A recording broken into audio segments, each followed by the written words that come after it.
बिस्मिल्लाहिर्रहमानिर्रहीम नहमदुहु व नुसल्ली व नुसल्लिमु अला रसूलिहिन नबिय्यिल उम्मिय्यिल हबीबिर रऊफिर रहीमिल करीम व अला आलिहि व अस्हाबिहि व अज़वाजिहि व ज़ुर्रिय्यातिहि व अहलि बैतिहि अजमईन अम्मा बाद फ़अऊज़ु बिल्लाहि मिनश शैतानिर रजीम बिस्मिल्लाहिर्रहमानिर्रहीम।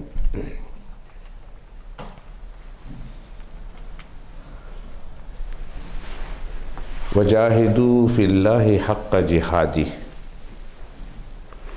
वज्तबाकुम वमा जअल अलैकुम फ़िद्दीन मिन हरज मिल्लत अबीकुम इब्राहीम हुवा सम्माकुमुल मुस्लिमीन मिन क़ब्ल व फ़ी हाज़ा लियकून अर्रसूलु शहीदन अलैकुम व तकूनु शुहदाअ अलन्नास व अक़ीमुस्सलात व आतुज़्ज़कात वअतसिमू बिल्लाह हुवा मौलाकुम फ़निअमल मौला व निअमन नसीर। सदक़ल्लाहुल अज़ीम। अल्लाहुम्म सल्लि अला मुहम्मदिन व अला आलि मुहम्मदिन कमा सल्लैता अला इब्राहीम व अला आलि इब्राहीम इन्नका हमीदुम मजीद। अल्लाहुम्म बारिक अला मुहम्मदिन व अला आलि मुहम्मदिन कमा बारकता अला इब्राहीम व अला आलि इब्राहीम इन्नका हमीदुम मजीद।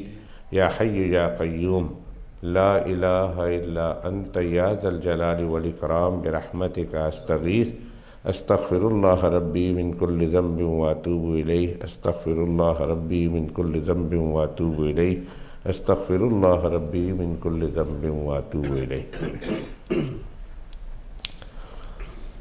सबसे पहले ज़ुल्हिज्जा के चाँद के नज़र आने के बाद की दुआ। उम्मीद करता हूँ आप लोगों ने पढ़ ली होगी, अगर नहीं पढ़ी है तो आइए हम सब मिलकर दोबारा भी पढ़ लेते हैं। जिन्होंने नहीं पढ़ी वो पहली बार पढ़ेंगे और जिन्होंने पढ़ ली है वो दोबारा भी पढ़ लेंगे। पढ़िए मेरे साथ। अल्लाहुम्मा अदखिलहु अलैना बिल अमन वल ईमान वस्सलाम वल इस्लाम वल अफ़्व वल आफ़िया व जिवारिम मिनश शैतान व रिदवानिम मिनर रहमान। मतलब ये है अल्लाह ये जो महीना दाखिल हुआ है इस महीने को हमारे लिए अमन व सलामती वाला, इस्लाम वाला, इत्मीनान वाला, माफ़ी वाला, आफ़ियत वाला इस महीने को बनाना और इस महीने को शैतान से पनाह के लिए और अपनी रज़ा और रहमान की रज़ा का ज़रिया इसको बनाना। कल रात पहली चाँद की इत्तला आई और आज ज़ुल्हिज्जा का मुबारक महीना शुरू हुआ। अरफा सैटरडे को और ईद संडे को होगी इंशाअल्लाह ताला। इस महीने की फ़जीलत आप लोगों ने मुझसे तो पहले सुनी होगी, लेकिन शाम की मजलिस में अगर मस्जिद में हो तो मस्जिद में और घरों में सुनते हो तो घरों में मुफ्ती सलमान की ज़बानी सुनी होगी, सुन रहे होंगे कि जनाब नबी करीम सल्लल्लाहु अलैहि वालिहि वसहबिहि वसल्लम ने फरमाया इस महीने की फ़जीलत में कि इसके पहले 9 दिनों में रोज़ा रखना। 8 दिनों का रोज़ा कहिए कि पहले 8 दिन यानी इस जुमा से लेकर अगली जुमा तक रोज़ा रखना, ये हर रोज़े के बदले अल्लाह उसके नामा आमाल में 1 साल के रोज़े का सवाब तारीर फरमाते हैं। यानी एक रोज़ा रखो और उसके नतीजे में कितने साल का रोज़ा? 1 साल का रोज़ा। जो साहिब इस्तिताअत है, ताकत रखते हैं, क़ुव्वत रखते हैं, रख सकते हैं, उन हजरात की खिदमत में गुजारिश करूँगा तो वो तो इसे रोज़ा रखें, 8 दिन रोज़ा रखें। और अगर कोई नहीं रख सकता किसी वजह से, आजकल दिन भी बहुत बड़े हैं, बाज़ों के यहाँ सुबह 1:15 बजे शुरू हो जाती है और शाम को तकरीबन 9:45 बजे इफ्तारी होती है। तकरीबन 21, साढ़े 21 या साढ़े 20 घंटे का रोज़ा होता है। कोई 8 दिन नहीं रख सकता, बीमारियां भी हैं, मजबूरियां भी है, काम पे भी जाना है, तो कोशिश करे कि 8 दिनों में 4 दिन का, 3 दिन का, 2 दिन का रोज़ा रख ले। जुमा का रोज़ा रख ले, सैटरडे का रख ले, संडे का रख ले, छुट्टियां होती हैं। अगर ये नहीं रख सकता तो मंडे और थर्सडे का रख ले, कि सुन्नत भी है इन दिनों में, दोनों दिनों में रोज़ा रखना। या फिर किसी एक दिन भी रोज़ा रख ले कि इसकी फजीलत बहुत है। सरवर दो आलम सल्लल्लाहु अलैहि वसल्लम से मरवी है कि एक दिन का रोज़ा रखना 1 साल के रोज़ा रखने के बराबर है। और अगर दिन में रोज़ा नहीं रख सकता तो कुछ नेकी के अमाल कर ले। अवाबीन पढ़ ले, चाश पढ़ ले, इशराक पढ़ ले, नवाफिल का एहतिमाम कर ले। और हदीस शरीफ में तीसरा कलमा पढ़ने की तरगीब बयान की गई इन 10 दिनों में कि सुब्हान अल्लाह, अल्हम्दुलिल्लाह, ला इलाहा इल्लल्लाह, अल्लाहु अकबर का ज़िक्र कसरत से करें इन दिनों में। कोशिश करें नमाज जमात के साथ पढ़ें।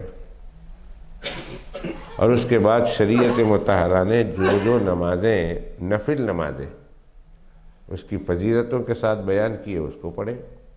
कुरान शरीफ की तिलावत करें, इस्तग़फ़ार करें, दरूद शरीफ पढ़ें, सदका और खैरात करें। इन दिनों में अल्लाह सुब्हानहू व तआला जिस कदर नेकियों करने वाले को पसंद करते हैं, इतना साल भर के किसी दिनों में नेकियां पसंद नहीं करते। इसलिए इन दिनों में कदर कीजिए। खुद कुरान मजीद में अल्लाह ताला ने इन 10 रातों की इज्जत की, अज़मत की कसम उठाई है। जिसकी अल्लाह कसम उठा ले उसकी तो अज़मत बुलंद हो जाती है ना। जिस चीज़ की निस्बत अल्लाह की तरफ हो जाए या जिस चीज़ की निस्बत रसूलुल्लाह सल्लल्लाहु अलैहि वसल्लम की तरफ हो जाए, जिस चीज़ की निस्बत औलियाए इज़ाम की तरफ हो जाए, उस चीज़ की कदर बढ़ जाती है।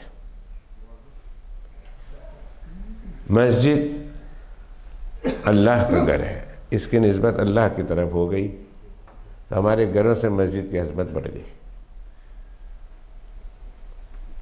हमारे घर लाखों के हों, करोड़ों के हों,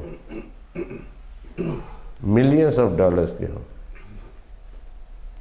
और एक मस्जिद है छोटी सी है, उसकी छप्पर भी चौंधी है, टपक रही है, उसके दरवाजे भी खड़खड़ कर रहे हैं, बराबर नहीं है, उसके अंदर सफ़े हैं तो भी फटी हुई हैं। लेकिन उस छोटी सी झोंपड़ी की कीमत अल्लाह की निगाह में उस सेठ के मिलियंस ऑफ पाउंड से ज़्यादा है। इसलिए कि उसकी निस्बत अल्लाह की तरफ हो गई। इसी तरह किसी चीज़ की निस्बत जनाब रसूलुल्लाह सल्लल्लाहु अलैहि वसल्लम की तरफ हो जाए, उसका मकाम भी बुलंद हो जाता है। किसी चीज़ की निस्बत औलियाए इज़ाम की तरफ हो जाए, वो बस्ती है, वो घर है, वो मकान है, वो चीज़ है, वो कपड़ा है, उसकी अज़मत बढ़ जाती है।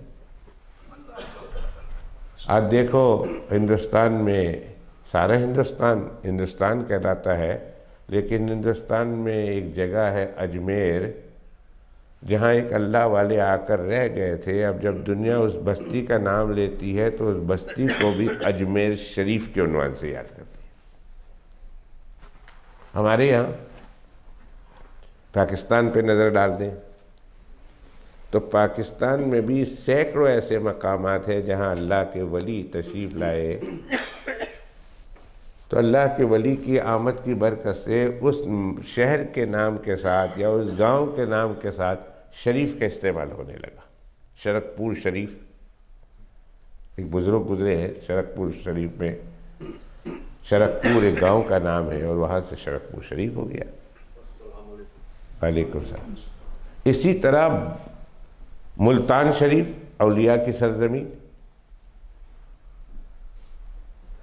तो किसी अल्लाह के वली की तरफ निस्बत हो जाए उसे इज़्ज़त मिल जाती है, अल्लाह के नबी की तरफ हो जाए उसे इज़्ज़त अज़मत मिलती है, अल्लाह की तरफ किसी चीज़ को मंसूब कर दिया जाए उसकी इज़्ज़त व अज़मत होती है। तो जब अल्लाह कसम खा ले किसी दिन की,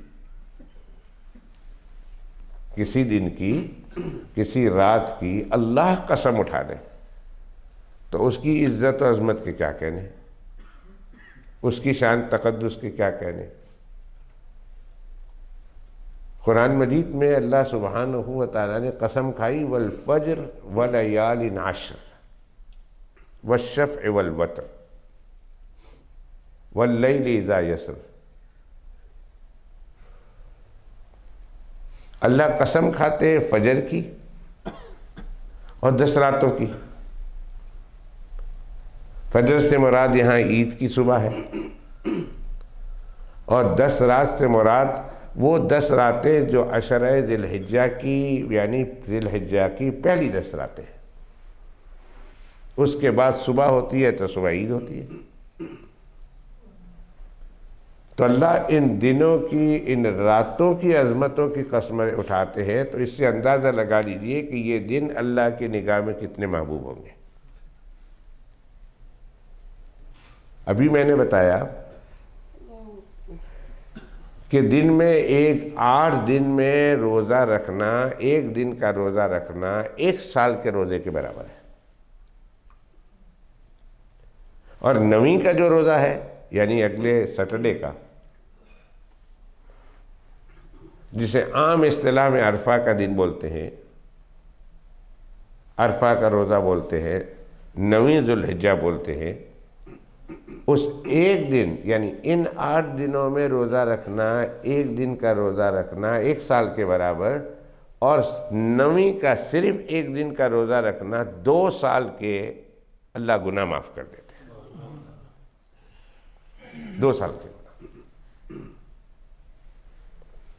अब आप हैरान होंगे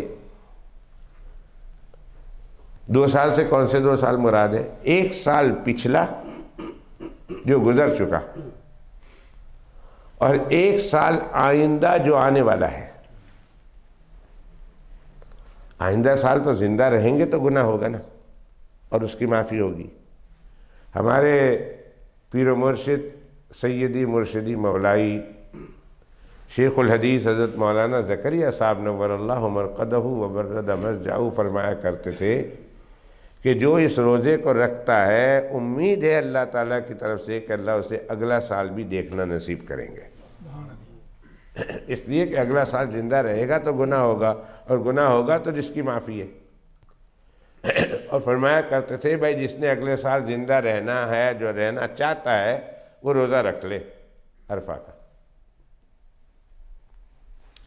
तो अरफा के दिनों का तो ये हाल है, इसकी अज़मत, इसकी शान, इसका तक़द्दुस ही है। ख़ुद सरवर दो आलम सल्लल्लाहु अलैहि वसल्लम ने इन दिनों में क्या वजीफ़े करने चाहिए बताइए। सुभान अल्लाह पढ़ो कसरत से, अल्हम्दुलिल्लाह पढ़ो कसरत से, ला इलाहा इल्लल्लाह पढ़ो कसरत से, अल्लाहु अकबर पढ़ो कसरत से।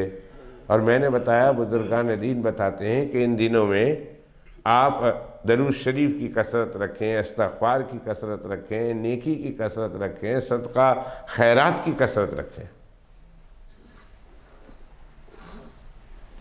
यानी मजमुआ इबादत, हर वो काम जिसको शरीयत ने इबादत बताया है, इस इबादत को इन दिनों में करें। अल्लाह सुब्हानहू व तआला को इन दिनों में इबादत करना साल भर के तमाम दिनों से ज़्यादा पसंद आता है, इसलिए इन दिनों को ज़ाया जाने न दे। और इन दिनों की रातें जिसकी कसम उठाई है अल्लाह ने, वल फज्र व लयालिन अश्र, 10 रातों की कसम, अल्लाह इन रातों की इज्जत व अजमत की कसम खाते हैं, तो इस रातों का भी तो कोई कमाल होगा। एक हदीस पाक इस ज़िम्न सुना देता हूँ कि सरवर दो आलम सल्लल्लाहु अलैहि वसल्लम का इरशाद है कि इन रातों में इबादत करना ऐसा है गोया उसने शब कदर में इबादत की। सही हदीस है।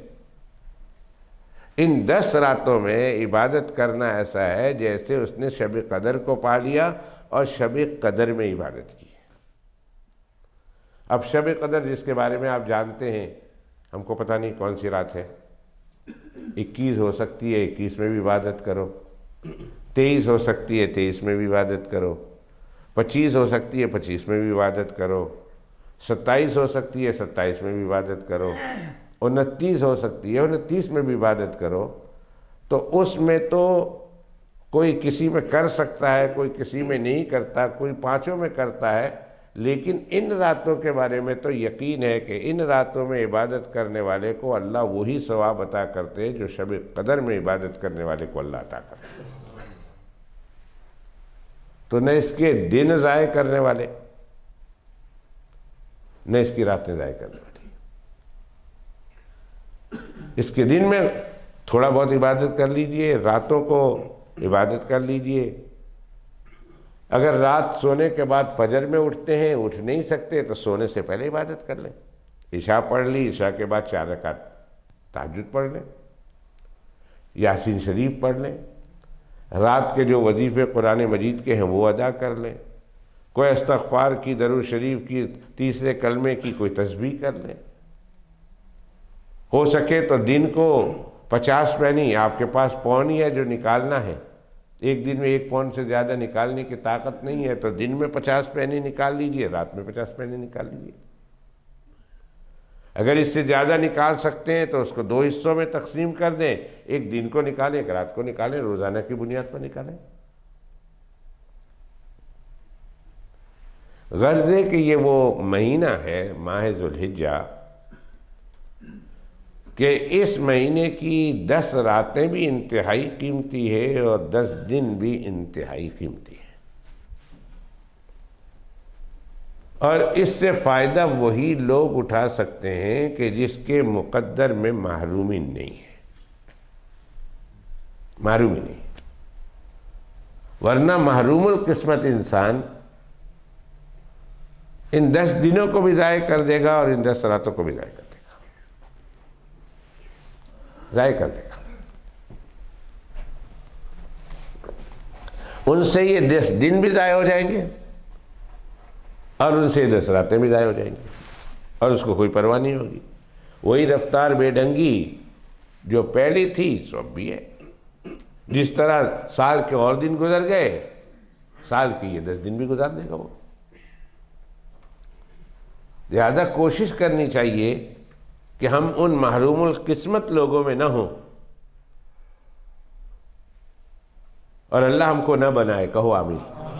बल्कि अल्लाह सुब्हानहू व तआला हमें उन लोगों में बनाए जिनको इन 10 दिनों की कदर भी है, कदर भी करेंगे और 10 रातों की कदर भी करेंगे।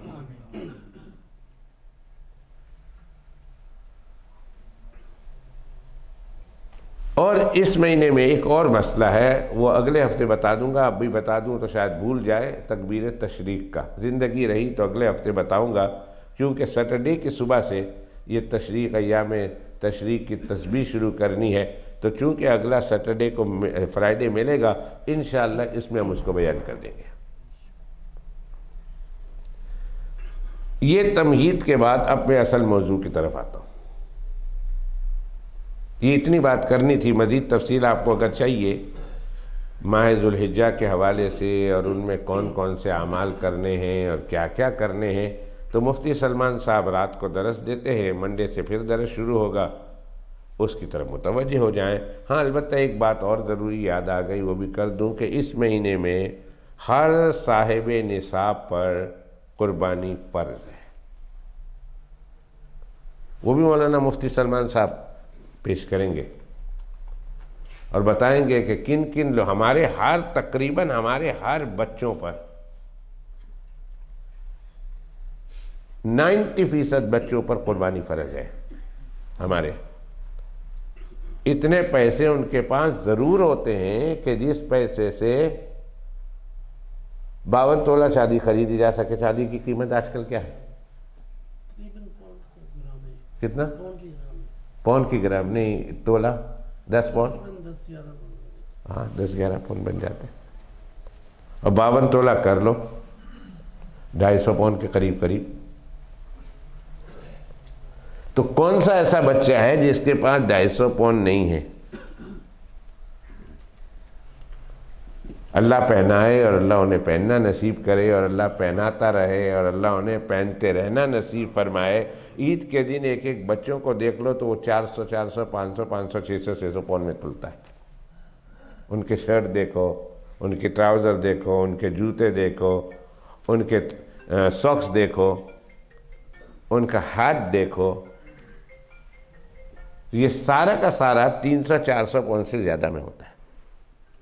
अल्लाह उनको पहनाए और शुक्र की भी तौफीक अता फरमाए, और पहनाए नहीं, पहनाता रहे। अल्लाह सिर्फ उनको नहीं, हमारी औलादों को, हमारी नस्लों को, क़यामत तक के आने वाली नस्लों को अल्लाह पहनाता रहे, और अल्लाह पहनाने के बाद, पहनते रहने के बाद अल्लाह उसका शुक्र अदा करने की उन्हें तौफीक भी अता फरमाए। लेकिन उनको बताओ कि अपने इस्लामी दीनी फरीज़ा से महरूम न रहे, उससे गफलत न करें। जो दीनी जिम्मेदारी है, जो शरीयत मुतहरा की जो इस्लामी जिम्मेदारी है, फरीज़ा है, उस फरीज़े को अदा करे, अदा करे, अदा करे। ये सारे के सारे काम सानवी दर्जे में हो, इस्लामी फरीज़ा हमारा पहले दर्जे में। तो हर आदमी घर में बात करे अपनी औलाद के साथ, बच्चों के साथ, बच्चियों के साथ, उनको बुलाएं और उनको बुलाने के बाद कुर्बानी का मसला समझाएं और कहें कि अगर तुम्हारे ज़िम्मे कर्ज नहीं है और तुम्हारे पास 250 पौन है, तुम्हारे ऊपर कुर्बानी फ़र्ज़ है, या उससे ज़ायद है, उसके तुम्हारे साथ कुर्बानी है, कुर्बानी अदा करो। तो बहुत बड़ी जिम्मेदारी से महरूम रह जाओगे, अल्लाह के यहाँ सवाल होगा। और अगर करोगे तो बेहद सवाब होगा, बेहद अल्लाह की रहमतें तुम्हारे ऊपर बरसेगी। एक तो ये कि तुम फरीज़ा साक़ित करोगे, और दूसरा कुर्बानी के हर जानवर के हर बाल के पीछे अल्लाह तुम्हारे नामा अमाल में एक नेकी अता फरमाएंगे। करोड़ों नेकियों के मालिक बनोगे तुम। तो ये दूसरा मैंने ज़िम्नन बयान किया, बयान करने की बिल्कुल ज़रूरत नहीं थी। ये आप मसला सुनेंगे रातों को, अगर मस्जिद में नहीं आ सकते, घरों में स्पीकर लगा कर सुन लें, या फिर मस्जिद का ई-मस्जिद के उन्वान से, या फिर यूट्यूब में जामा मस्जिद खिजरा लिखें तो आपको ये प्रोग्राम अपने घरों में, अपने फ़ोन पर आपको सुनने को मिलेगा। मंडे से ज़रूर सुनिएगा, इंशाअल्लाह ताला आपके इल्म में, आपके अमल में, आपके ईमान में इजाफ़ा होगा इंशाअल्लाह। अब मैं अपने मौजू की तरफ आता हूँ। मौजू ग़ज़वतुल हिंद था कि जनाब रसूलुल्लाह सल्लल्लाहु अलैहि वसल्लम ने इरशाद फरमाया कि मेरी उम्मत के 2 जमातें ऐसी होंगी कि अल्लाह सुब्हानहू व तआला ने उनको जहन्नम से आज़ाद कर दिया। उसमें शिरकत करने वालों को अल्लाह ने जहन्नम से आज़ाद कर दिया, आज़ादी का परवाना दे दिया, वो जहन्नम में नहीं जाएंगे। इसाबतुन तग़ज़ुल हिंद, एक जमात वो है जो हिंदुस्तान के ऊपर हमला करेगी, और अल्लाह हिंदुस्तान के इलाके को उसके हाथों पर फतह नसीब करेंगे और वो हिंदुस्तान का फातिह होगा। जनाब नबी करीम सल्लल्लाहु अलैहि वसल्लम ने जब ये हदीस बयान फरमा दी, उस दौर से लेकर आज के दौर तक, यानी सहाबाए कराम रिदवानुल्लाहि ताला अलैहिम अजमईन से लेकर आज के दौर तक,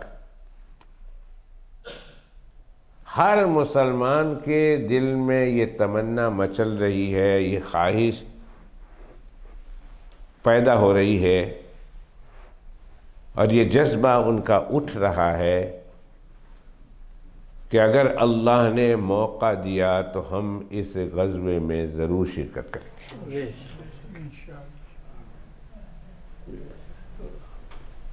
सबसे पहले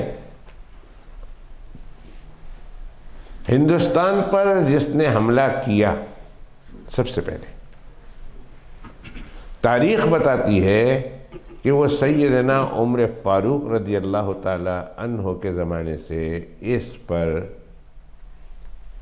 हमला शुरू हो गया था। हर एक की ख्वाहिश थी, हर अमीर की, हर सुल्तान की, हर लीडर की, हर बादशाह की, मुसलमान बादशाह की ये ख्वाहिश रही है, हर दौर में रही है। हर दौर में अल्लाह वालों की ख्वाहिश रही है, हर दौर में इंडिविजुअल अफराद की ख्वाहिश रही है। ये बात मैं इसलिए नहीं कह रहा आपके सामने कि आप जो है वो कल सुबह ही डंडा लेकर उसके ऊपर हमला कर दें, लेकिन ख्वाहिश तो होनी चाहिए, और जब ख्वाहिश हो तो उसकी ट्रेनिंग भी होनी चाहिए कि नहीं। वैसे हम मरने के लिए चले जाएंगे क्या? बगैर ट्रेनिंग के अगर हम गए तो मरना ही है। दुश्मन को हिम्मत दिलानी है कि हमने मुसलमानों के इतने बड़े ग्रुप को मार दिया। भाई ट्रेनिंग तो होनी चाहिए, और ट्रेनिंग भी लेनी शुरू करें, ट्रेनिंग की भी कोशिश करें, हर काम करें इस नीयत से करें कि हम ये ट्रेनिंग के लिए कर रहे हैं ताकि अल्लाह सुब्हानहू व तआला हमारे पड़ोस में हमको अगर मौका अता करे तो हम ग़ज़वा करेंगे, शिरकत करेंगे। अगर हमारी ज़िंदगी में हो गया अल्हम्दुलिल्लाह शिरकत करेंगे, हमारी ज़िंदगी में नहीं हुआ अल्लाह सुब्हानहू व तआला के यहाँ से हमें शहादत का सवाब ज़रूर मिलेगा। मुझे एक वाक़या याद आया। हमारे बुजुर्गों में से एक बुजुर्ग हिंदुस्तान में है और हज के दिन आ गए। तो अब बुजुर्ग हिंदुस्तान में है और हिंदुस्तान में रहकर हाजियों को याद कर रहे हैं कि आज 8वीं है, सुबह हो गई है, अब सारे हाजी हजरात निकल रहे हैं, मीना को जा रहे हैं। फिर थोड़ी थोड़ी देर के बाद कहते हैं मीना में ज़ोहर पढ़ रहे हैं, मीना में असर पढ़ रहे हैं, मीना में मगरिब पढ़ रहे हैं, मीना में इशा पढ़ रहे हैं, और फिर कहते हैं कि रात का वक़्त है, मीना सारा अल्लाह सुब्हानहू तआला की इबादत में मसरूफ़ है। रो रहे हैं, याद कर रहे हैं उन लोगों को। तो जब नवीं अरफा की सुबह आती है तो फिर फजर की नमाज हो गई। अब हाजी लोग मीना से अरफात में हज करने के लिए जा रहे हैं, याद कर रहे हैं, और फजर की नमाज के बाद अपने कपड़े के ऊपर ही एक चादर लपेट लेते, एक चादर लपेट लेते, सफेद चादर, इसलिए कि आज हाजियों ने एहराम पहन रखा है। मैं एहराम पहन तो नहीं सकता हूं, एहराम पहनने से मारूम हूं, लेकिन चादर तो ले लेता हूं। फिर सारा दिन अरफा का हाजी हज के मैदान में, अरफात के मैदान में जिस तरह गुजारते हैं, वो अल्लाह वाले हिंदुस्तान में अपनी मस्जिद में, अपनी खानकाह में वो सारा दिन इबादत में गुजारते हैं। रात होती है तो कहते हैं कि हम मुज़दलिफ़ा चलते हैं। हाजी लोग मुज़दलिफ़ा जा रहे, सोच रहे, बातें कर रहे। अब हाजी ने फजर की नमाज पढ़ी, शैतान को पत्थर मार रहा, तवाफ कर रहा है और कुर्बानी कर रहा और सर मुड़ा रहा, फिर हाजी आ गए। ये 3, 4, 5 दिन हाजी हजरात वहां हज कर रहे हैं और ये बुजुर्ग हिंदुस्तान में बैठकर हाजियों को याद कर रहे हैं। इजाजत हो तो मैं शामिल हो जाऊं इन मेहमानों में, सुना है कल तेरे दर पे हुजूम आशिका होगा। सुना है कल तेरे दर पे हुजूम आशिका होगा, इजाजत हो तो मैं भी हाजिर हो जाऊं इन मेहमानों में। कहते हैं कि इस तसव्वुर के साथ, इस ध्यान के साथ, उनके साथ नेकी करने वालों में, वो तो हज करके आए हैं पर ये तसव्वुर में उनके साथ शरीक है। अल्लाह कल क़यामत के दिन, किसी ने पूछा हजरत आप क्या कर रहे हो, फरमाया मैं जा तो नहीं सकता, मैं उनका तसव्वुर तो कर सकता हूँ, मुझे उम्मीद है अल्लाह कल क़यामत के दिन मुझे भी उनके साथ खड़ा कर देंगे। कुरान मजीद के एक वाक़े से, आज वाक़या वो बयान नहीं करूँगा, उस वाक़े से इसकी तस्दीक होती है कि मदीना मुनव्वरा में बैठे हैं और कुछ लोग चले गए अल्लाह के रास्ते में।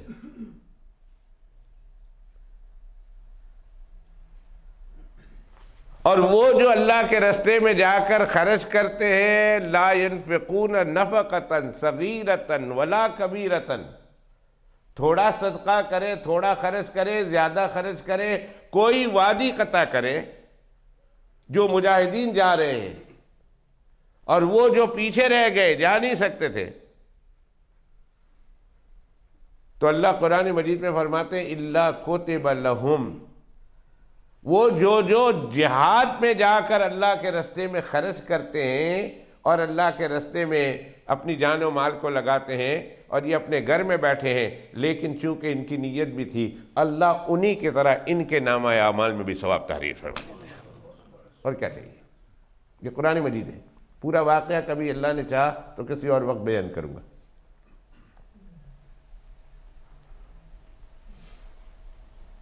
हज़रत सैयदना अबू हुरैरा रज़ी अल्लाह ताला अन्हु, जो इस हदीस पाक के रावी हैं, उनसे लेकर तमाम सहाबा किराम, तमाम ताबईन, तबे ताबईन, अइम्मा मुज्तहिदीन, मुहद्दिसीन, मुफस्सिरीन, बल्कि सारे अल्लाह वाले जिन्होंने ये हदीस सुनी है, उनके दिल में ये जज्बा ज़रूर उठा है कि अल्लाह सुब्हानहू व तआला अगर चाहे और हमारी ज़िंदगी में ये मौका अल्लाह ताला हमको नसीब करे तो हम ज़रूर शिरकत करेंगे।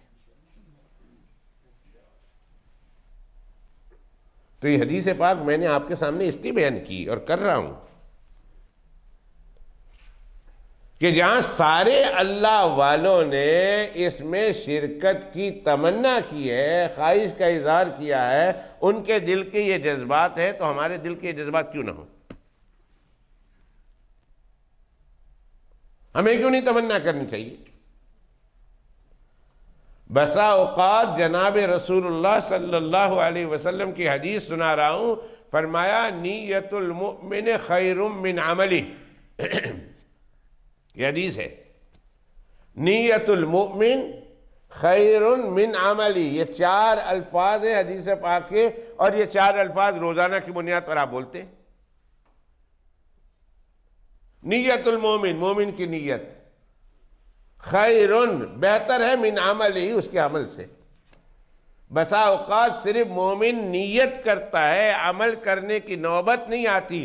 अल्लाह सुब्हानहू व तआला महज उसकी नीयत की वजह से उसके नामा अमाल में उसके करने वालों का सवाब तहरीर फरमा देते हैं,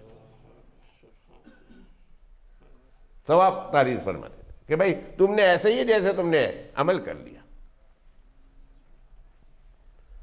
सैयदना मूसा अला नबीना व अलैहिस्सलातु वस्सलाम के ज़माने का एक वाक़या मुझे याद आया। कहत पड़ा, सारी मखलूक परेशान है, न गंदम का दाना मिल रहा, ना आटा मिल रहा, ना चावल मिल रहा, ना बाजरा मिल रहा, ना कोई चीज़ मिल रही है, लोग फाके में गुजार रहे हैं।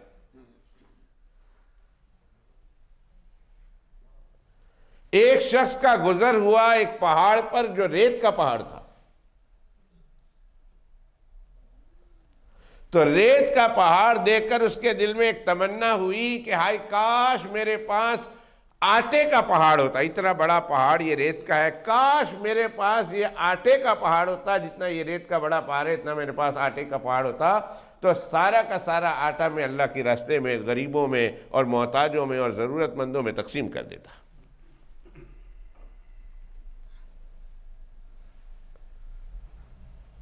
आगे अल्लाह के नबी अलैहिस्सलातु वस्सलाम से उसकी मुलाकात हुई। उसने कहा क्या करके आए हो? उसने कहा कुछ नहीं। क्यों, आप क्यों पूछ रहे हैं? कहा अल्लाह ने मुझे बताया कि फलां को कह दो कि मैंने रेत के उस तेले के जितने आटा मेरी राह में सदका करने का सवाब तेरे मुकद्दर में लिख दिया है, तेरे नामा अमाल में लिख दिया, तेरे नामा अमाल में लिख दिया। अब नियत की उसने, लेकिन अमल तो किया उसने।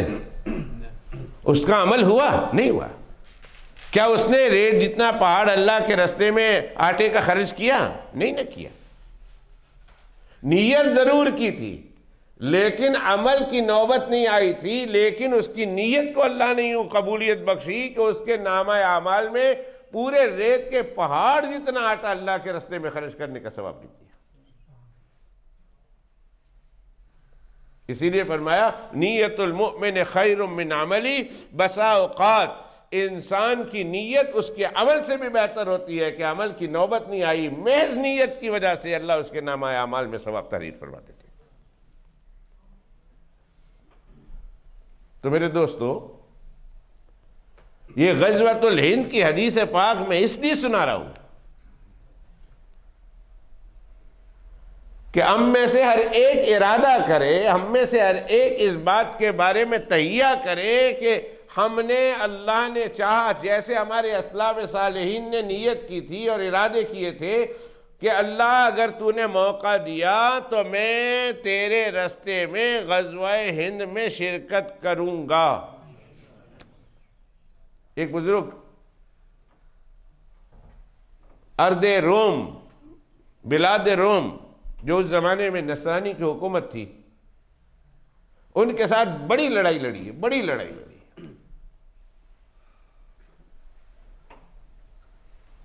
रूमियों के साथ यानी नसरानियों के साथ इस्लामी जंगें इलाके के लिए नहीं, जमीन के लिए नहीं, अल्लाह के दीन की सरबुलंदी के लिए।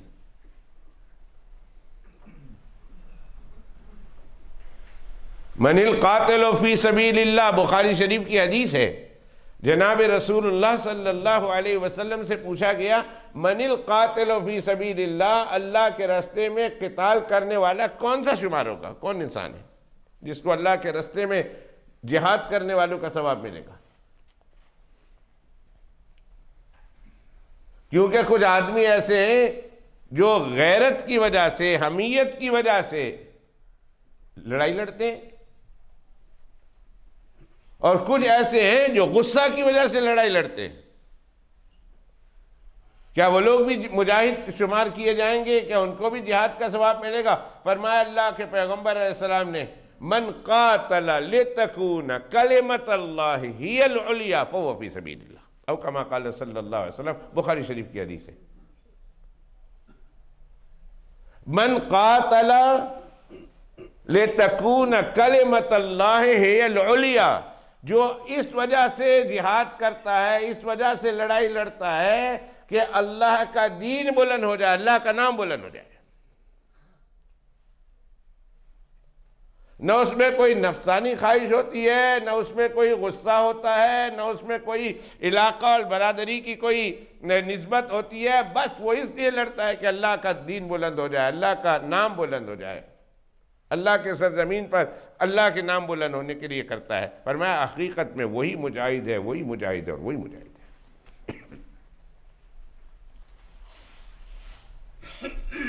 तो अगर हमारे दिल में भी यह ख्वाहिश पैदा हो रही है, होनी चाहिए, भला कौन सा इंसान ऐसा है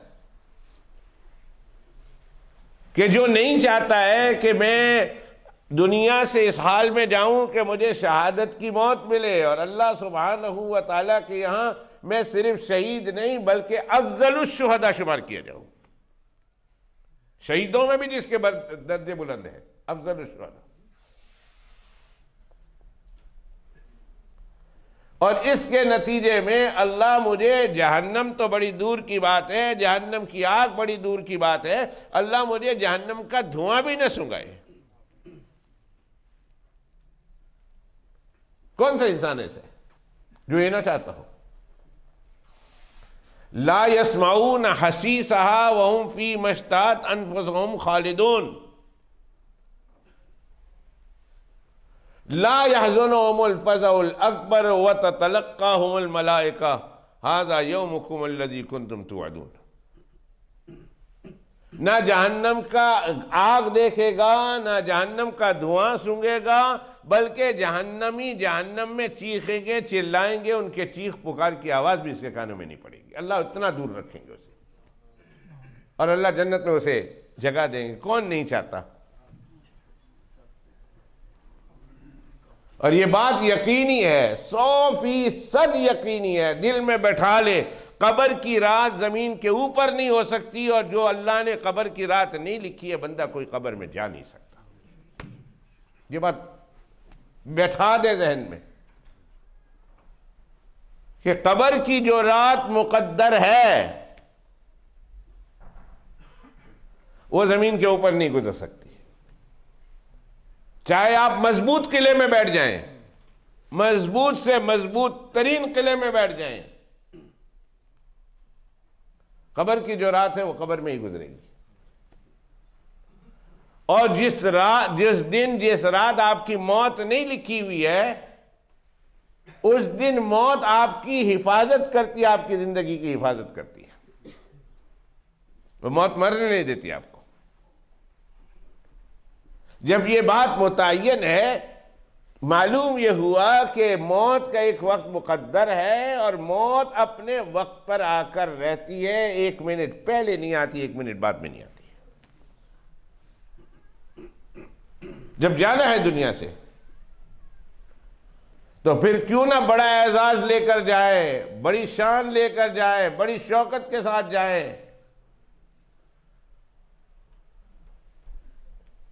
कि अल्लाह के फरिश्ते उनका इस्तकबाल करने के लिए आसमानों से आ रहे हों और अल्लाह सुब्हानहू व तआला की तरफ से खुशखबरी दे रहे हों कि या अय्यतुहन नफ्सुल मुतमइन्ना इरजिई इला रब्बिक रादियतम मर्दिया फदखुली फी इबादी वदखुली जन्नती। ए नफ्से मुतमइन्ना, चल अपने परवरदिगार की तरफ, कि परवरदिगार भी तुझसे राजी है और तुझे राजी करने के लिए तैयार बैठा हुआ है। राजी है तुझसे, वो खुद तो राजी हैं, लेकिन तुझे भी राजी करने के लिए तैयार है। अल्लाह ताला फरमाते हैं, जाके उसकी रूह लेकर आओ, मैं उसे राजी कर दूंगा। मर्दी राजी भी है, मर्दी भी।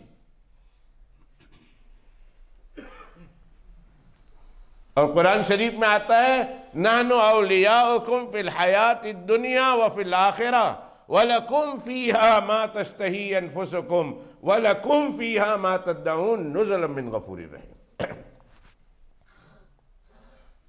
मौत के वक़्त से ही उसको खुशखबरी देनी शुरू हो जाती है।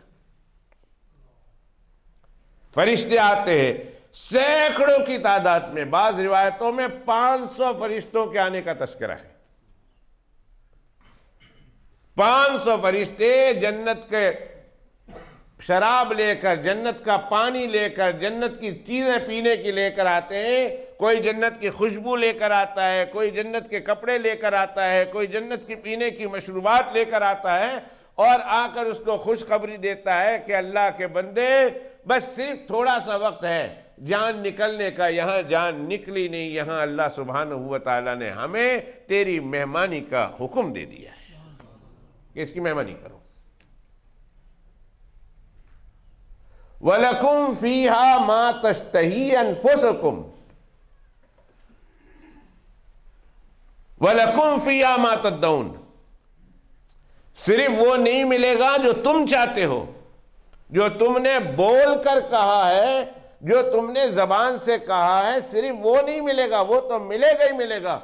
वलकुम फीहा मा तश्तही अनफुसुकुम, तुम्हारे दिल ने भी जिस चीज का ख्वाहिश किया, अभी दिल का इजहार तुम्हारी जबान से नहीं हो रहा, अल्लाह फरमाते हैं तुम्हारी जबान से इजहार से पहले मैं तुम्हारे सामने उसको पेश कर दूंगा। अभी तो तुम्हारे दिल ने भी कहा नहीं, तुमने सिर्फ दिल में ख्वाहिश का इजहार किया मुझे ये चीजें मिलनी चाहिए, अल्लाह फरमाते उससे पहले तुम्हारे सामने हाजिर हो रहेगी। और अल्लाह फरमाते ये सारी चीज़ें नुज़ुलम मिन गफूर रहीम, ये परवरदिगार की तरफ से तुम्हारी इब्तिदाई मेज़बानी है। इब्तिदाई नुज़ुल कहते हैं जैसे मेहमान आया हो ना, मेहमान, तो मेहमान आते ही शुरू में खाना बाद में देते हैं, शुरू में उसकी मेहमान नवाजी करते हैं और करनी चाहिए। मेहमान आ गया और मेहमान को खाना खाना है, दोपहर का खाना खाना है, 2 बजे खाना खाना है, 1 बजे खाना खाना है, वो 12 बजे आया, 11:30 बजे आया, आप हरगिज ये ना सोचें कि उसने खाना खाना है और रहने दो जो कुछ उससे बात करांगे। फरमाया नहीं, नुज़ुलम मिन गफूर रहीम, एक खाना होता है, एक नुज़ुल होता है, मेहमान के आते ही उसके इस्तकबाल में उसके लिए कोई हल्की सी चीज पेश कर दो, शरीयत का हुक्म है। कोई बिस्किट रख दो, कोई खजूर रख दो, कोई चना रख दो, कोई बादाम रख दो, कोई पिस्ता और काजू रख दो, कोई केक रख दो। खाना दोपहर का बाद में खाएगा, लेकिन मेहमान नवाजी यह है कि आते ही उसे खाली हाथ ना बैठाओ, खाली मुंह ना बैठाओ, उसके सामने कोई चीज रख दो। यह शरीयत मुतारा का हुक्म है। हम लोग क्या करते हैं, हम लोग तो कहते जी खाना ही है ना, हम क्या देना जी, पूछते ही नहीं, ना पानी का पूछते हैं, ना ड्रिंक का पूछते हैं, ना चाय का पूछते हैं, ना बिस्किट वगैरह की चीजें देती है कि उन खाने का वेला आने वाला है 2 घंटे में के देना है ना। शरीयत मुतारा का हुक्म है नुज़ुल से उसकी ज़ियाफ़त की इब्तिदा करो, आए तो उसके सामने कोई हल्की सी चीज रख दो, खाना बेशक बाद में आप खिला देना। अल्लाह फरमाते हैं ये जो फरिश्ते लेकर आए ना तुम्हारे लिए, ये नुज़ुलम मिन गफूर रहीम, रब्बे गफूर रहीम की तरफ से, तो सिर्फ तुम्हारे खाने की मेहमान नवाजी की इब्तिदा है कि तुम्हें तुम्हारी पसंद की चीजें भी मिल रही है, जो मांग रहे वो भी मिल रहा है, और जिसके तुम्हारे दिल ने तमन्ना किया वो भी मिल रही है। अल्लाह फरमाते हैं ये असल नहीं है, ये डिनर या लंच नहीं है, ये नुज़ुल है, ये तो परवरदिगार आलम की तरफ से इब्तिदाई मेहमान नवाजी है। आगे आगे देखिए होता है क्या, अल्लाह क्या क्या देंगे, आगे आगे देखिए।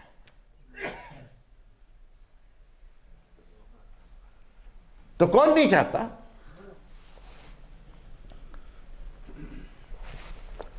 और कौन नहीं चाहेगा।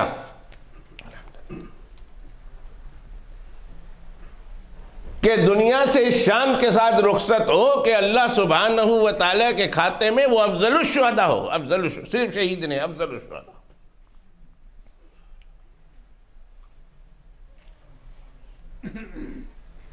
शहीदों के भी दर्जात होंगे। अगर मैं शहीदों के दर्जात का मकाम बयान करना शुरू कर दूं कि अदना से अदना शहीद को क्या मिलेगा और आला से आला शहीद को क्या मिलेगा, तो आप हैरान रह जाएंगे और वक्त बहुत ज्यादा गुजर जाएगा। मैं सिर्फ इस बात से गुजर जाता हूं कि रसूलुल्लाह सल्लल्लाहु अलैहि वसल्लम ने फरमाया जो उसमें शिरकत करेगा ग़ज़वा हिंद में, अल्लाह सुब्हानहू व तआला उसको जहन्नम की आग से बचा लेंगे। और सैयदना अबू हुरैरा फरमाते हैं फ़अना अफ़ज़लुश शुहदा, अगर मैं उस लड़ाई में काम आ गया तो मैं अफ़ज़लुश शुहदा हूँ।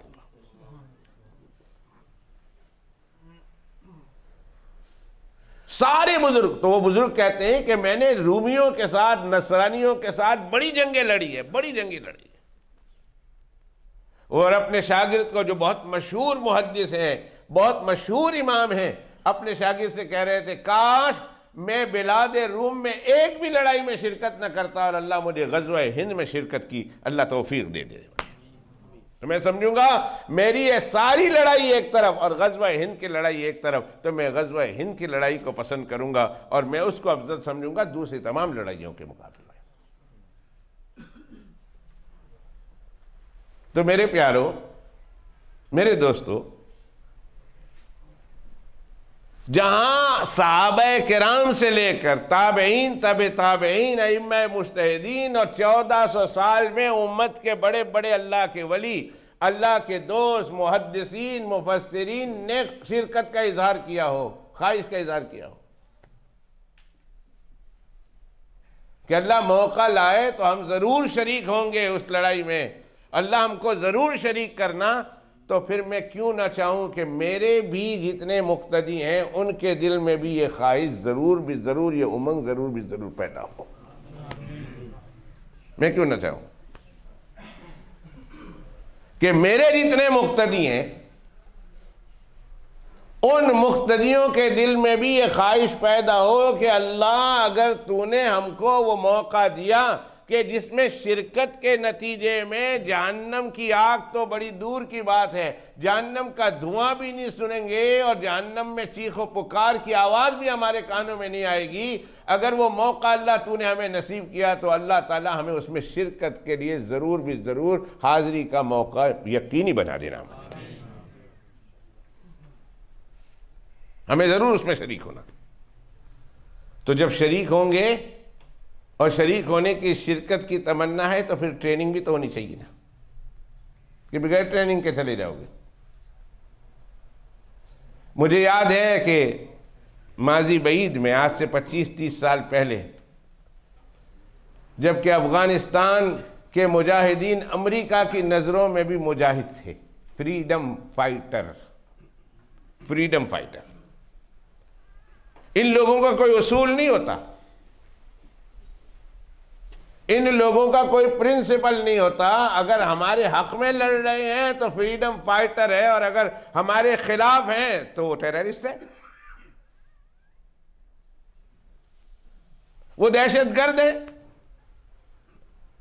और कब इनके प्रिंसिपल बदल जाएं ये अल्लाह ही जानता है। यासिर अराफात एक जमाने तक फ्रीडम फाइटर था, एक जमाने तक इनका मंजूर नजर था, इनकी आंखों का तारा था। और जब यासिर अराफात मरहूम ने जरा पैंतरा बदला, जरा साज बदली, जरा चाल बदली और जरा रुख बदला, वो टेररिस्ट हो गया।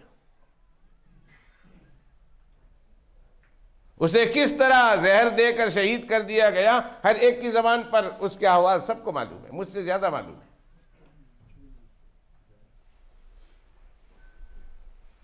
यही हाल अफगानिस्तान के मुजाहिदीन का था। जब उसे रशिया से लड़ने के लिए सामने भेजा गया तो कहा फ्रीडम फाइटर है वो, और उनकी मदद की, खुलकर मदद की, बड़े कीमती से कीमती हथियार दिए, लाखों करोड़ों अरबों खरबों की तादाद में डॉलर्स आए, अम्यूनिशन के अंबार लगा दिए। कौन नहीं जानता इस तारीख को, ये शायद बच्चे वाकिफ ना हो। 25-30 साल पुरानी बात कर रहा हूं। लेकिन जब रशिया निकल गया और उनके रुख बदले हैं तो वो टेररिस्ट हो गए। तो मैं उस दौर की बात कर रहा हूं जब वो फ्रीडम फाइटर की हैसियत से दुनिया में मशहूर थे और दुनिया से लड़ने के लिए और दुनिया से शिरकत के लिए लोग जाते थे। तो एक साहब चले गए। जब वो साहब चले गए तो वहां के अमीर ने, मुजाहिदीन के अमीर ने पूछा, भाई तुम्हें कोई ट्रेनिंग भी है कि नहीं?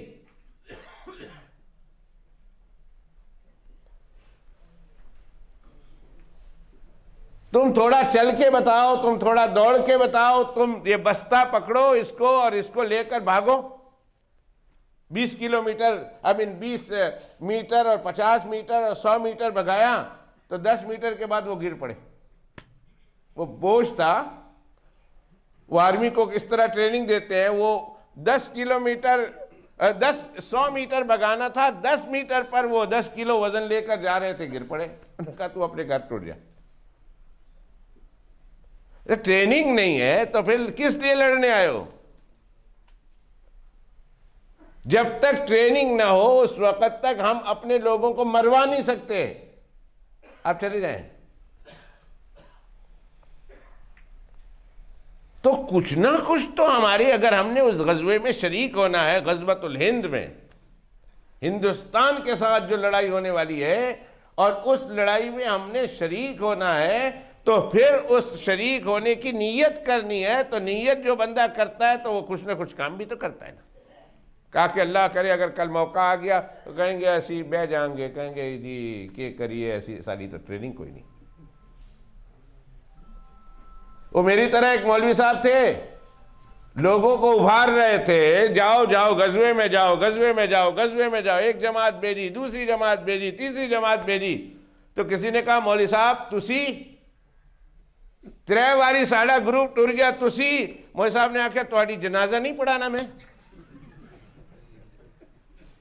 मैं तुहाडा जनाजा, यानी मौलवी साहब इसलिए भेज रहे थे कि बंदे मर के आवे तो मैं जनाजा पढ़ावा।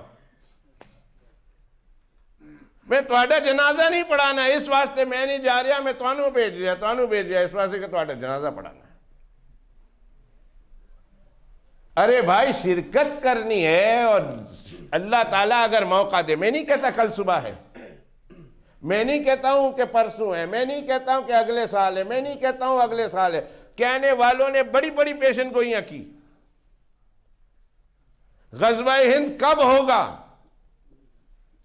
हो गया है या नहीं, और अगर नहीं हुआ है तो कब होगा, इसकी तफसील आगे आएगी। तो बड़े बड़े लोगों ने बड़ी बड़ी तारीखें दी हैं।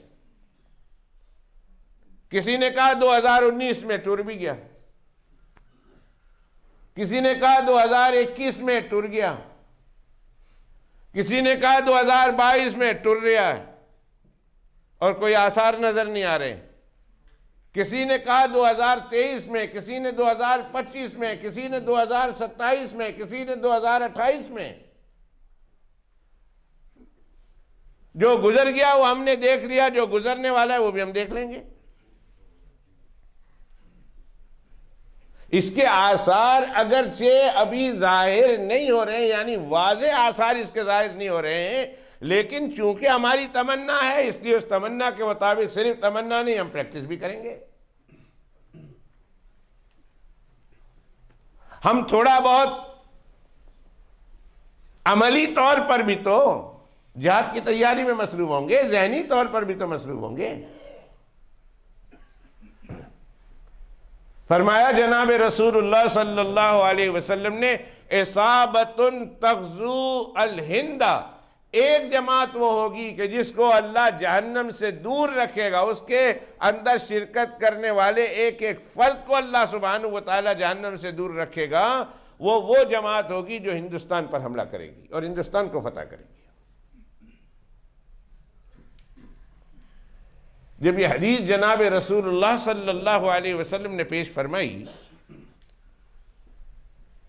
तो हजरात सहाबाए कराम रिदवानुल्लाह ताला अलैहि मजमईन के दिल में ये ख्याल आया कि ए अल्लाह, हमें वो मौका हमारी जिंदगी में आ जाए कि हम हिंदुस्तान को फतह करें, हम हिंदुस्तान को फतह करें।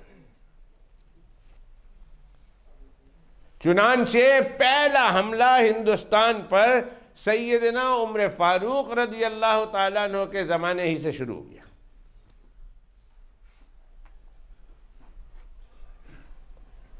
क्योंकि इस फजीलत को हासिल करने की हर एक के दिल में तमन्ना मचल रही थी, हर दौर में मचल रही थी कि हम इस तमन्ना को हासिल करें। क्यों, हमने मरना तो है, पर हम जहन्नम क्यों जाएं, हम सीधे जन्नत में जाएं। अल्लाह के पैगंबर अलैहिस्सलाम ने शहादत दी है, खुशखबरी सुनाई है कि जहन्नम को देखेगा भी नहीं, जहन्नम का धुआं भी इसके नाक में नहीं जाएगा। कौन ऐसा मरने वाला है जो ये ना चाहता हो कि हमें जहन्नम से अल्लाह दूर रखे? कौन है? एक इतने बड़े मजमे में एक आदमी उठकर ये ऐलान करे और ये बताए कि भाई मैं तो जहन्नम में जाना चाहता हूं,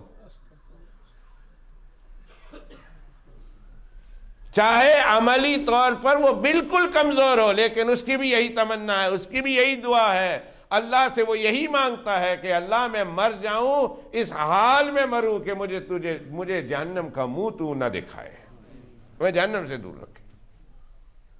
हमारी दुआ होती है, नमाजों में भी होती है, गैर नमाज में भी होती है। रब्बना आतना फिद दुनिया, पढ़े, रब्बना आतना फिद दुनिया हसना व फिल आखिरति हसना व क़िना अज़ाबन नार।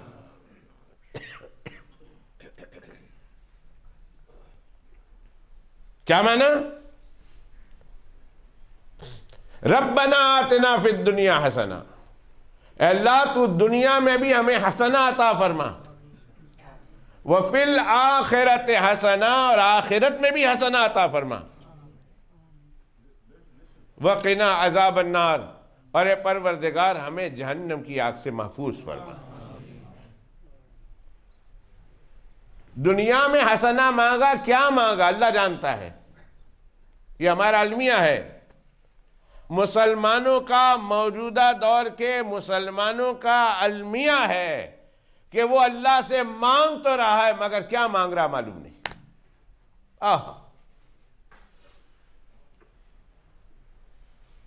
ये कैसा मांगने वाला है कि जिसको मालूम नहीं कि मैं मालिक दो जहां से मांग रहा हूं, मगर क्या मांग रहा हूं मालूम नहीं। कितना बड़ा अलमिया है। नमाज 2 रकात पढ़ रहा है, और नमाज क्या है? अल्लाह से बातचीत करना है। ये कितनी मेहनत के साथ नमाज के लिए आया, घर से चला है, वुजू किया है, अच्छे कपड़े पहने हैं, खुशबू लगाया है, मस्जिद में आया है, पैदल आया है या किसी तरह आया है, मस्जिद में आया है, और फिर मस्जिद में आकर किबला की तरफ मुंह करके अल्लाह सुब्हानहू व तआला से कुछ मांग रहा है। लेकिन अफसोस ये है कि मांग क्या रहा है मांगने वाले को पता नहीं।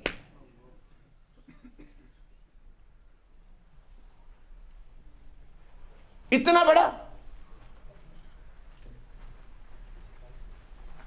मांगने के लिए जो मेहनतें कर रहा है, अल्लाह के साथ बातचीत करने के वक्त जो मेहनतें कर रहा है, उस मेहनत को देखिए। इस्तिंजा नहीं है तो इस्तिंजा कर रहा, वुजू नहीं है तो वुजू कर रहा, पाक कपड़े नहीं है तो पाक कपड़े पहन रहा, पाक जगह पर खड़ा हो रहा। मैं मस्जिद की बात में करूंगा। पाक जगह पर खड़ा हो रहा, किबला की तरफ मालूम कर रहा, नहीं मालूम किसी से पूछ रहा किबला किस तरफ है, वक्त देख रहा है, 10 मिनट बाकी है, 5 मिनट बाकी है, इंतजार कर रहा हूं नमाज का टाइम दाखिल होने में, और सारे शराइत पूरे कर रहा है। और पूरे करने के बाद अल्लाह के सामने अल्लाह अकबर कहकर खड़ा होकर अल्लाह से बात कर रहा। लेकिन अफसोस यह है कि बात क्या कर रहा उस बेचारे मांगने वाले को पता नहीं, मैं बात क्या कर रहा हूं, अगर अल्लाह से मांग रहा हूं तो मांग क्या रहा हूं। इससे बड़ा अफसोस और क्या होगा।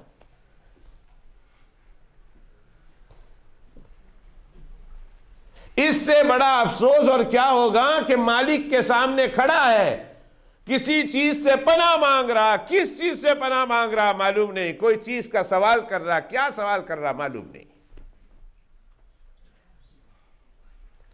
दुनिया में ऐसा भी साहिल देखा, दुनिया में कोई ऐसा मांगने वाला भी देखा कि जो मांग तो रहा है मगर मालूम नहीं क्या मांग रहा, और जिससे मांग रहा वो दोनों जहां का रब है। इसके लिए मांगने के लिए इतना एहतमाम किया कि इस्तिंजा से लेकर अच्छी जगह और पाक जगह और पाक अच्छे वक्त में भी जाकर मांग रहा है। लेकिन इस बेचारे को ये नहीं मालूम कि मैं क्या मांग रहा हूं, क्या मांग रहा हूं और क्या मांग रहा हूं। मेरे प्यारों, कम से कम 2 रकात नमाज में आप अल्लाह से क्या मांगते वो तो सीख लो ना, वो तो मालूम कर लो ना कि मैं रुकू में जाकर अल्लाह को क्या कह रहा हूं, मैं सिजदे में सर रखकर मैं अल्लाह से क्या कह रहा हूं। मैं अल्लाह की पाक बारगाह में पहुंच गया हूं, अल्लाह सामने है, मेरे तसव्वुर की दुनिया में अल्लाह मेरे सामने है, और मैं अल्लाह को कुछ दे रहा हूं, अल्लाह से कुछ मांग रहा हूं, लेकिन क्या मांग रहा हूं ये भी नहीं मालूम, नहीं मालूम। ये कैसा कन्वर्सेशन है? दुनिया का ये पहला कन्वर्सेशन है जिसके करने के लिए, मांगने के लिए इतना एहतिमाम किया गया हो और ये मालूम नहीं कि क्या मांग रहा हूं, क्या कन्वर्सेशन कर रहा हूं। रब्बना आतिना फिद दुनिया हसना, अल्लाह मुझे दुनिया में हसना अता फरमा। अल्लाह ने पूछ दिया क्या मांग रहा? हसना मांग रहा। हसना क्या है? क्या मांग रहा? हसना क्या है? हसना तू बताओ ना, हसना क्या है? क्या मांगेंगे, क्या कहेंगे कि अल्लाह मुझे हसना दे? हसना क्या है? वह फिल आखिरत हसना, और आखिरत में भी हसना अता फरमा। ए मेरे प्यारे बंदे, तू हसना मांग रहा, पर हसना है क्या?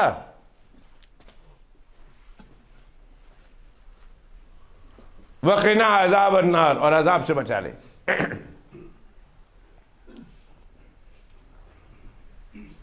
एक बार फिर अपील करूंगा, ये जो 10 दिन आ रहे हैं, ये जो कल से शुरू हुआ, कल रात से, मैं इससे पहले बयान शुरू करने से पहले मैं इसी बात को कर चुका हूं।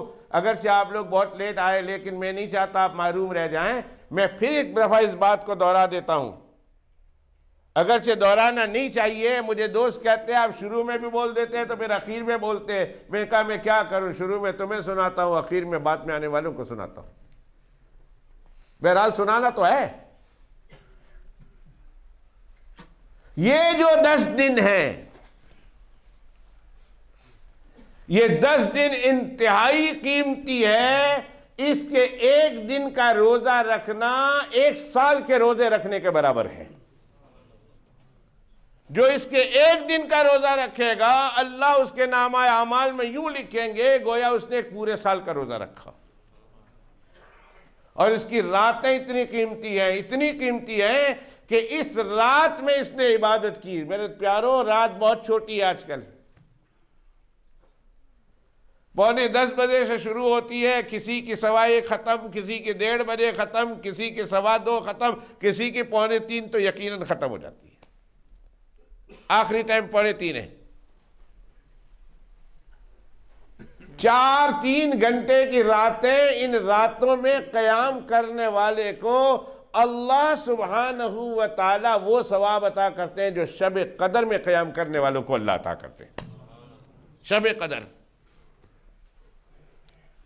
और उस रात में क़याम करना 1000 महीनों से बेहतर है। अल्लाह फरमाते हैं जो इन 10 रातों को क़याम करेगा, एक रात गुजर गई, 9 रातें पीछे बाकी है, अल्लाह मुझे आपको इसकी कदर की तौफीक अता फरमाए। कम अज कम तीसरा कलमा, दुरूद शरीफ, इस्तग़फ़ार, कम अज कम मैं ये कहता हूं इन 10 दिनों में नमाज की किताब खरीद कर नमाज में क्या पढ़ रहे हैं उसी को समझ लो। अल्हम्दुलिल्लाह में हम अल्लाह से क्या मांग रहे हैं? कुल हुवल्लाहु अहद पढ़ रहे हैं, तब्बत यदा पढ़ रहे हैं, अलम तरा पढ़ रहे हैं, अल्लाह से क्या कह रहे हैं, रुकू में अल्लाह से क्या कह रहे हैं, सिजदे में अल्लाह की कैसी तारीफ कर रहे हैं, अत्तहियात में हम क्या कह रहे हैं, दरूद शरीफ में हम क्या कहते हैं, और आखिर में दुआ करते हैं तो हम दुआ में क्या कहते हैं, और दुआए कुनूत है, दुआए कुनूत में हम अल्लाह से क्या वादा करते हैं। कम अज कम इसे याद कर लो 10 दिनों में।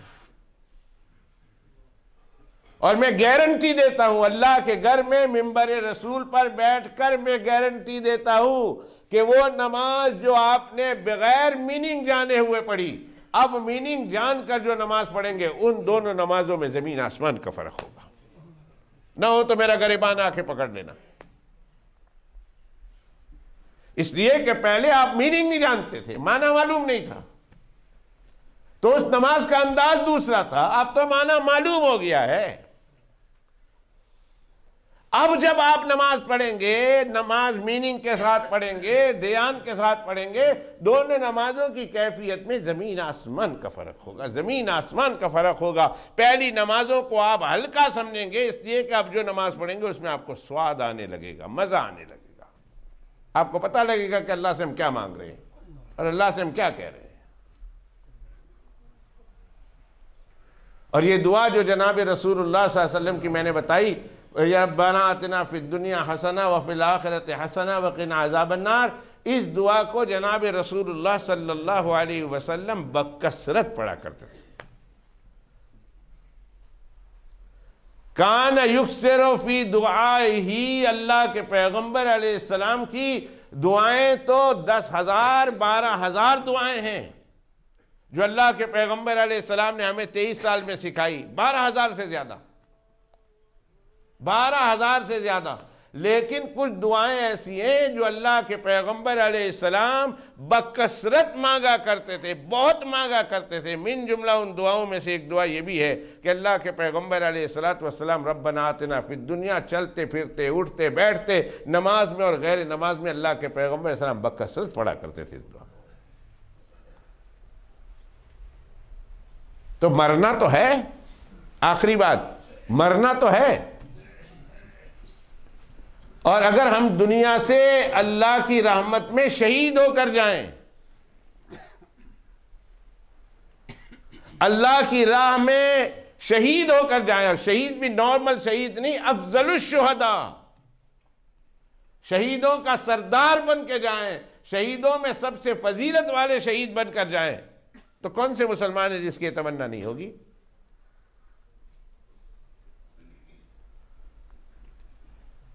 तो गज़वतुल हिंद के बारे में जनाब रसूलुल्लाह सल्लल्लाहु अलैहि वसल्लम ने फरमाया, उसमें शरीक होने वाले हर फर्द को अल्लाह सुब्हानहू व तआला जहन्नम से दूर कर देंगे। और जहन्नम की आग तो बड़ी दूर की बात है, जहन्नम का धुआं भी नहीं सूंघेगा।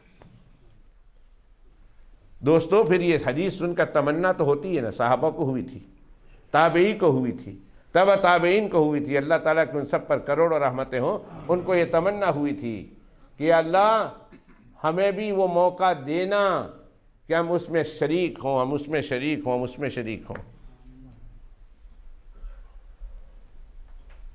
किसी के मुकद्दर में है, जैसा कि बाद बुजुर्गों ने कहा हो गई, और किसी ने कहा होने वाली है।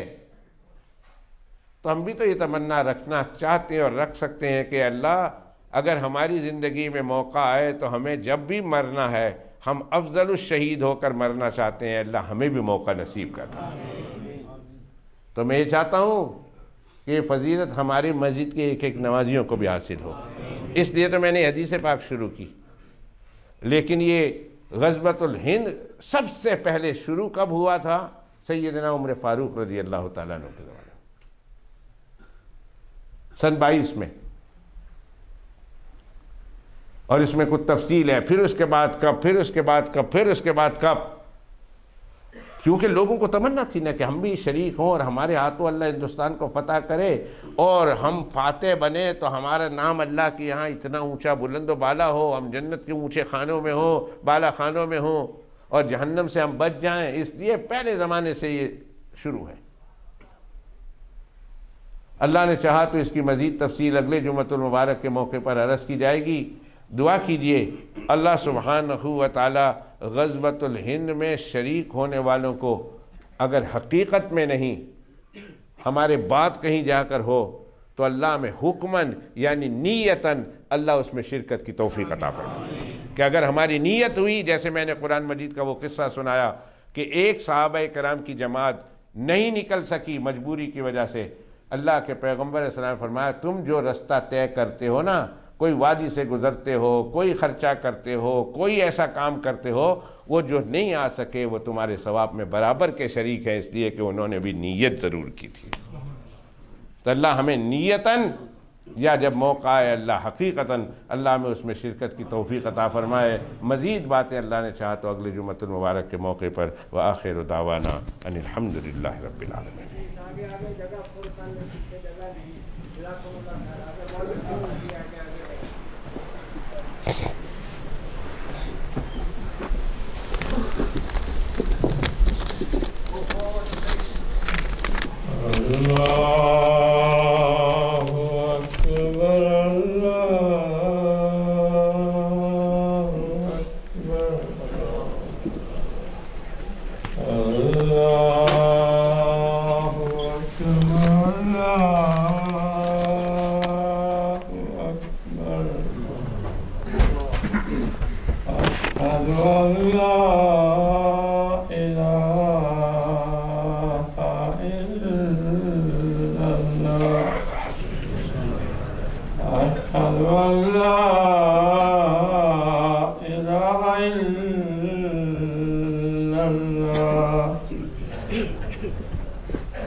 अशहदु अन्ना मुहम्मदुर रसूल।